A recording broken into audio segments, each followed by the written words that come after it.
Hey guys, welcome back to Tracie's Place.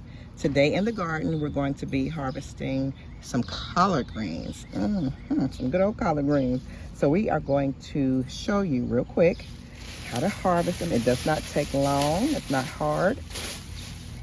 So what you want to do is have a bag or some kind of basket or something ready to hold the leaves, and we're going to go ahead. I like to use a sharp knife. Some people use a sharp pair of scissors or some shears, but don't use anything that is not sharp. Try to get something sharp so it doesn't harm the stem that'll be left on there. So we're going to go down here. Let's see if I can get closer. And I'll start right here just to show you. See where that stem is? See where that stem is?